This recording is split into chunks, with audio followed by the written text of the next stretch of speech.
here we are. It's a bright, wonderful day out at the Washington County Fair, and Fayetteville Open Channel is really delighted tonight to have Lee Guthrie with us.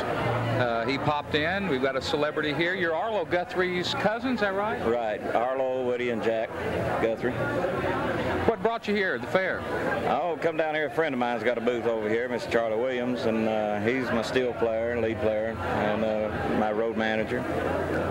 We're glad to be here. Well, what place do you call home, Lee? I'm originally from Tulsa, Oklahoma.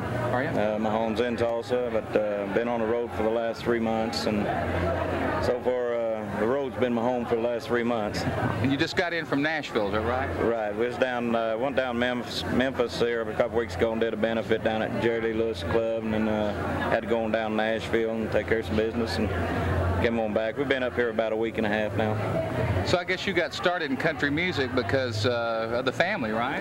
Right. It's my dad and uncles played music all their lives, and didn't really realize I was kin to Woody, Jack, and Arlo until later on years in the music business when we had our family tree. And I finally got to work with Arlo Guthrie this past March, on March 14th down in Irving, Texas, on Farm 85 with Willie Nelson and a whole bunch of them down there. I bet that was quite a trip, wasn't it? How long have you been, how long have you been into country and western music? Well, I've been performing for the last 20 years, songwriting, performing. Had a few roads behind me. Well, I bet you have. Said you brought a guitar with you tonight, didn't you? Yeah, I've got an old Grammar guitar I picked up down in Nashville. Grammar, isn't that that's a pretty old company, isn't it?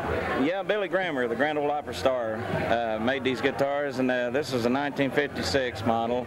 It's the last model it's made, and it's got a couple names on it, kind of like old Willie's guitar. Like what names? Well, it's got like Hank Williams Jr., it's got Merle Haggard, George Jones, Ernest Tubb, Randy Travis, Ricky Van Shelton, Keith Whitley, and a lot of the names they're not around anymore, so it makes it a little more valuable than what it is. I bet it is. Didn't I hear somebody here say that that somebody wanted that guitar for a museum?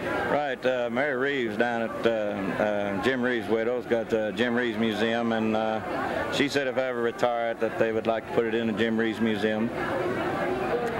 I was very honored about that. I bet you were. So why is country music so dear to your heart?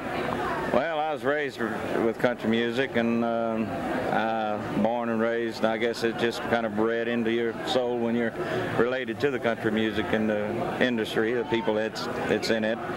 It's kind of like dancers or performers. You know, once it's in your blood, it's hard to get it out. Well, we saw that music video that you did. It was really good. Can you tell me a little something about it? Yeah, I'm very proud of that. I've got to produce that and direct it. It's the first video ever done at Tootsie's, and if folks not familiar with Tootsie's, it's down in Nashville on Broadway. And the back door of Tootsie's go on the side door of the Grand Ole Opry, and used to every Friday and Saturday night you see more stars in Tootsie's than you would at the Opera. I mean, you go in there and just mingle with them. But Tootsie's is a place where Willie Nelson, Tom T. Hall, Chris Alverson, and Charlie Pride, a lot of them have got their first break. So that's what made Tootsie's pretty famous. Well, what would it take for you to get a top 10 record? Well, it used to be if you had talent, then knowed somebody, but nowadays it's strictly money. If you got the right backer, you can go to the top. And I worked with Randy Travis about 13 years ago, and back then when he was known as Randy Ray, and we was both on the same stage with the Palace making $20 a night apiece, and but he just had the right people behind him and the money.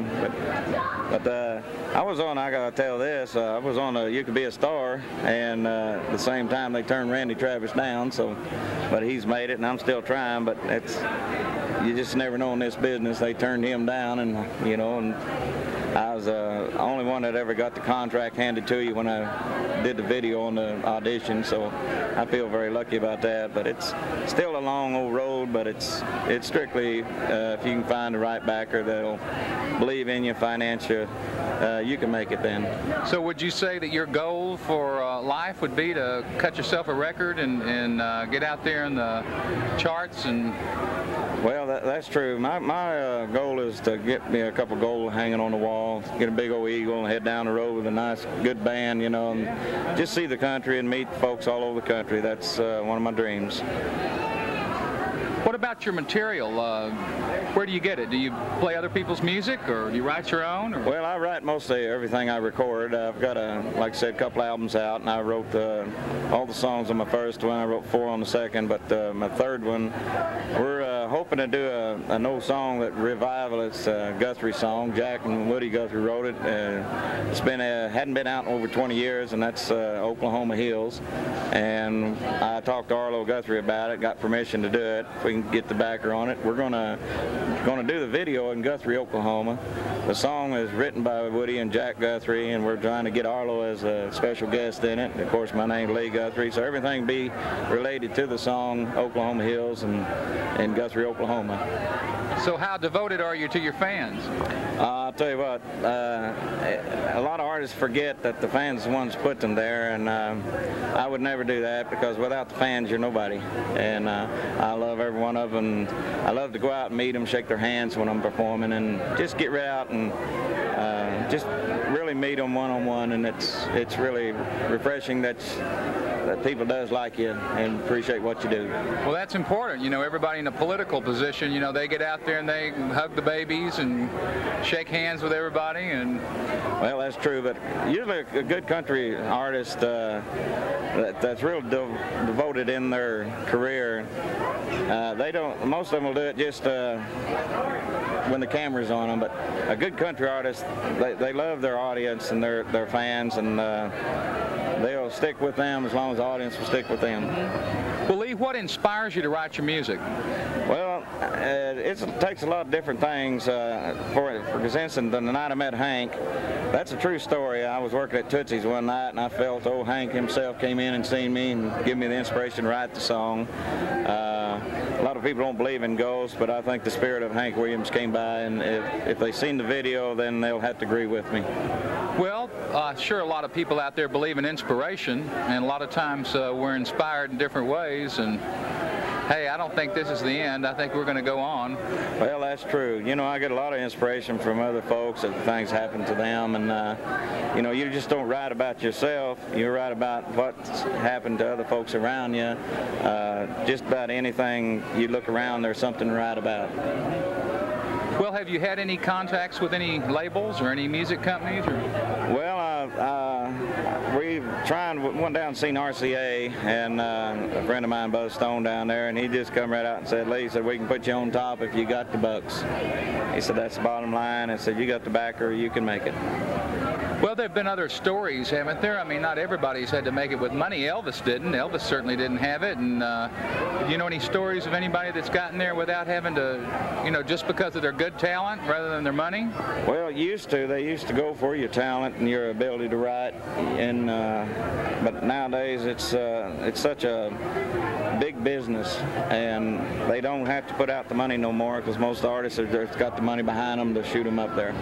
And when we came back up from Nashville, that's really about what talk is around Nashville. If you still got good talent, you're a good songwriter, if you got the bucks, he said they can put you up there a lot quicker than if you didn't have no talent or couldn't write songs. Well, I bet you if anybody can change that philosophy, it'll be you, Lee, because all they got to do is just hear you, and it won't take long. Well, I appreciate that.